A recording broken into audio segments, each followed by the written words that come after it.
로키드 마틴 좌절, 한 실전기 F-35 능가, 독일 외신 KF-21 대서특필, 충격, 국산 엔진, 모듈 프린트 신기술 공개. 지난 12일 경남 창원에 위치한 한화에어로스페이스 창원 1사업장에서는 1만 번째 항공엔진 출하를 앞두고 막바지 연소시험이 한창이었다. 공군의 훈련기 TA-50에 장착될 F-404 엔진이 그 주인공이다.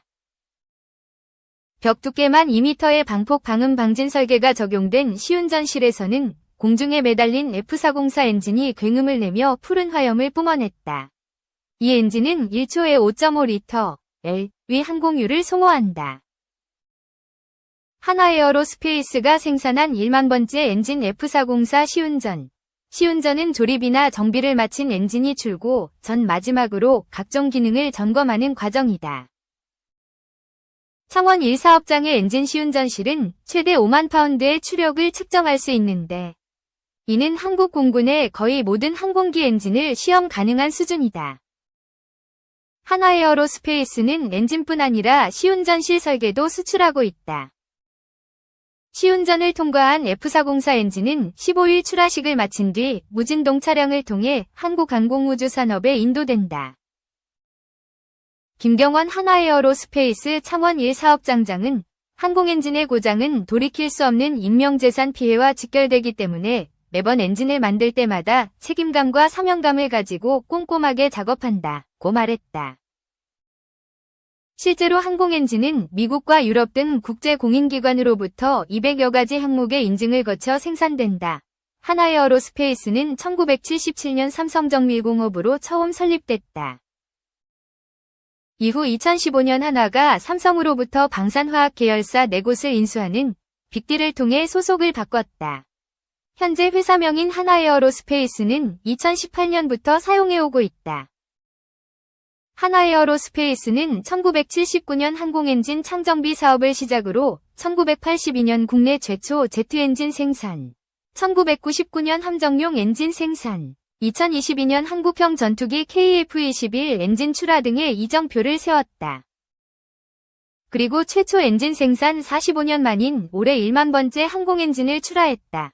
가스터빈 엔진 조립은 전부 수작업으로 이뤄지고 있었다. 워낙 많은 부품이 들어가기 때문에 자동화에 한계가 있다는 것이 회사 측 설명이다. 반면 민수용 항공기 엔진 부품을 가공하는 작업장은 상당 부분 자동화됐다. 명랑한 소리를 내는 무인 운반 차량이 작업장의 모든 물류를 책임지는 모습이었다. 작동 중인 장비의 상태나 가공 진행률, 부품의 위치, 작업장 온도, 전력 사용량 등 모니터링에 필요한 모든 정보는 한 화면에서 관리된다.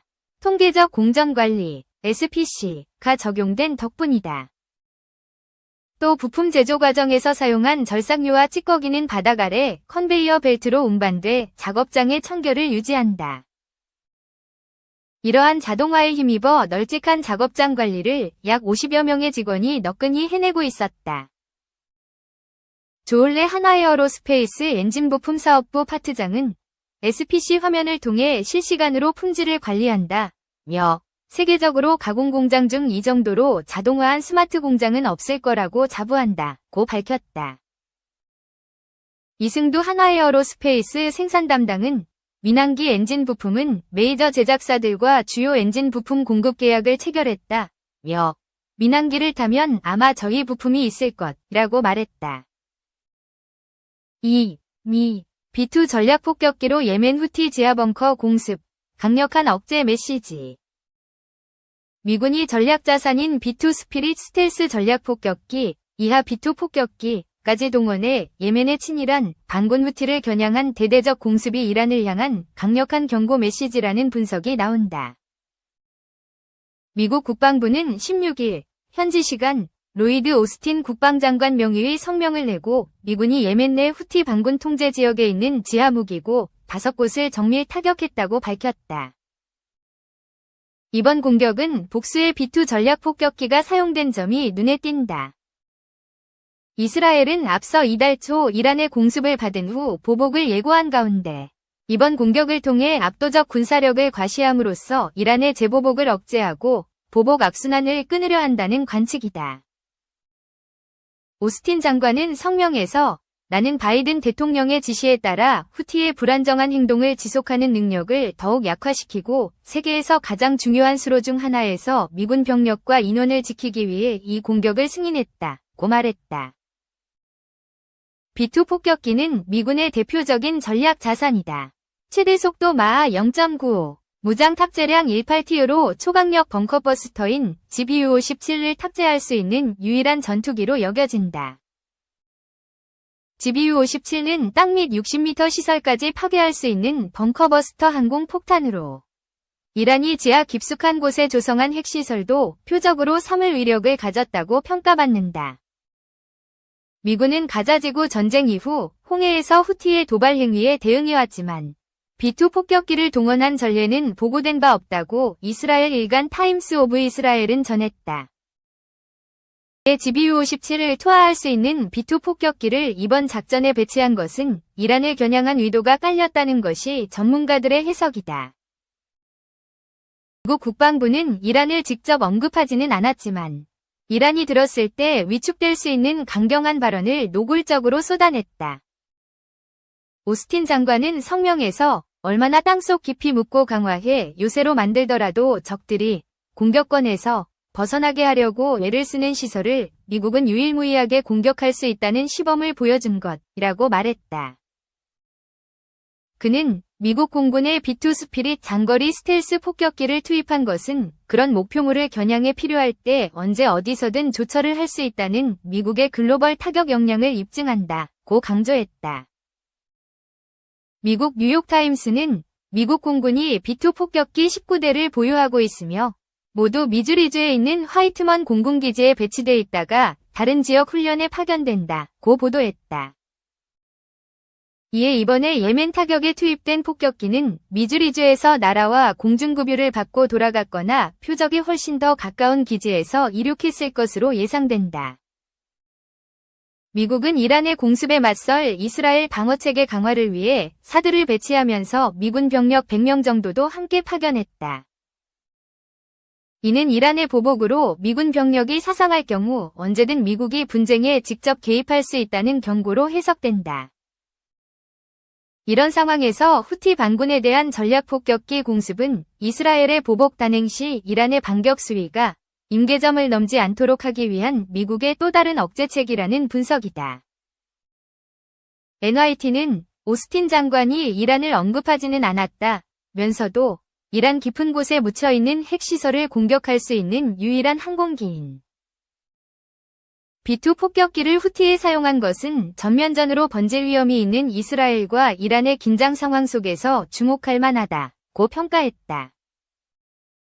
타임스 오브 이스라엘도 이번 공격이 후티의 주요 후원자인 이란에 대한 미국의 간접적 경고로 보인다고 해석했다. 3. 공군 11전비 2024에서 2차 전투태세훈련 공군 제11 전투비행단 이하 11전비는 지난 14에서 17일까지 전시 행동 절차를 숙달하고 적 도발에 대비해 즉 강끝 응징태세 확립을 위한 24에서 2차 전투태세훈련을 실시했다. 이번 훈련은 전시 작전 수행 능력 향상과 위기 조치 절차 숙달에 중점을 두고 진행됐으며 지휘관 참모의 전시 지휘 능력 향상을 위한 전투지휘소 연습과 전 장병 및 군무원의 전시 임무 수행 능력 숙달을 위한 분야별 야외 기동 훈련을 동시다발적으로 전개하여 실전성을 높였다. 11전비는 첫날 적 도발 시 최단 시간 내 무장을 장착해 출격하기 위한 타우러스 불출 및 점검 훈련을 시작으로 4회간 항공작전 수행 능력 극대화를 위한 훈련들을 진행했다. 긴급 출동 상황에서 최단 시간 내 최대 무장을 장착해 출격하는 최대 무장 장착 훈련과 전시 화생방 오염 상황에서 신속하게 조종사를 구출하고 오염된 항공기를 제독하는 항공기 제독 훈련을 통해 복합적인 항공작전 수행 능력을 함양했다. 또한 적 탄도미사일 공격에 의한 활주로 피격 상황에서 대형 폭파구를 신속히 복구하는 활주로 피해 복구 훈련을 통해 항공작전 지속 능력과 기지 생존성을 강화했다. 주간뿐 아니라 야간에도 발생할 수 있는 위기 상황에 빈틈없는 대비 태세를 유지하기 위한 훈련을 진행했다. 야간 기지방호 종합훈련을 통해 적 특작군의 기지 침투 상황에 대한 단계별 기지방호 대응 조치와 상황 전파 능력을 점검했으며 제논 탐조, 강착 거부 등 적 저속 항공기 침투에 따른 대비 태세를 점검했다. 또한 우발 상황 발생으로 작전 수행 중 긴급 귀환한 항공기에 신속히 무장 장착과 연료 보급 등을 지원해 최단 시간 내 항공기를 임무에 재투입하는 긴급 귀환 재출동 훈련을 통해 임무 지원 능력을 강화했다.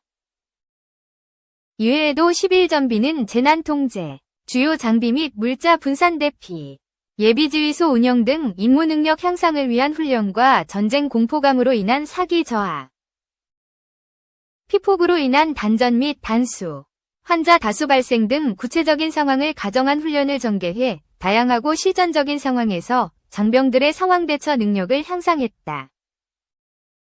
11전비 감찰안전실장 박성주 대령, 공사 49기은 이번 전투태세 훈련을 통해 전 장병과 군무원들의 전시 행동 절차와 대응 역량을 점검하고 보완할 수 있었다며 앞으로도 발생 가능한 다양한 적 위협 상황에 완벽히 대응할 수 있도록 빈틈없고 확고한 전투태세를 유지하겠다고 말했다.